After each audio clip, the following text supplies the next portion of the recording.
সিদ্ধান্ত বদল আরবিআই এর 1 লপ্তে টাকা জমা দেওয়ার শর্ত প্রত্যাহার। এই নিয়ে 43 দিনের 60 নিয়ম বদল। রিজার্ভ ব্যাংক অফ ইন্ডিয়া এখন হয়েছে রিভার্স ব্যাংক অফ ইন্ডিয়া। প্রতিক্রিয়া কংগ্রেস নেতা রণদীপ সুরজেওয়ালার। আরবিআইয়ের অবস্থা এখন অনেকটা খামখেয়ালি আবহাওয়ার মতোই, কোনো পূর্বাভাসই মিলছে না।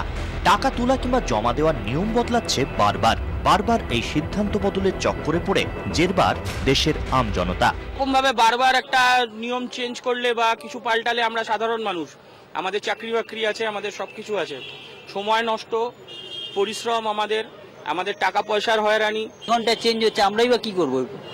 কোন দিকে যাব, কোনটা শুনবো? এই নিয়ে 43 দিনে মোট 60 বার নিয়ম বদল করল আরবিআই। প্রথমে নির্দেশ ছিল যত খুশি পুরনো 500 ও 1000 টাকার নোট ব্যাংকে জমা দেওয়া যাবে 30শে ডিসেম্বর পর্যন্ত। সোমবারই আরবিআই নির্দেশ দেয় 30শে ডিসেম্বর পর্যন্ত পুরনো নোটে 1 লপ্তে একবারই 5000 টাকা জমা করা যাবে। তাও টাকা জমার আগে ব্যাংক কর্মীদের একাধিক প্রশ্নের উত্তর দিতে হবে। 48 ঘন্টার মধ্যেই সিদ্ধান্ত বদল, পুরনো নির্দেশিকা প্রত্যাহার আরবিআইয়ের।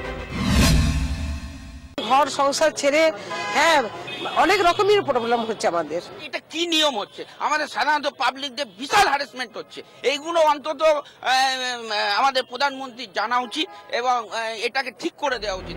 ব্যাংক আমানতকারীদের দুর্ভোগ মেটাতে আরবিআই এর নয়া নির্দেশিকা। নতুন নির্দেশিকায় পুরনো নোটে 5000-এর বেশি টাকা জমা করায় বিধিনিষেধ আর থাকলো না। এজন্য ব্যাংক কর্মীদেরও কোনো প্রশ্নের মুখোমুখি হতে হবে না, শুধু অ্যাকাউন্ট কেওয়াইসি সম্বলিত হলেই চলবে।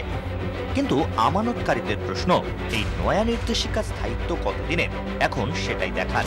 হাতে মাত্র আর 9 দিন, এর মধ্যে ফের বদলে যাবে না তো নির্দেশিকা? ব্যুরো রিপোর্ট, 24 ঘন্টা।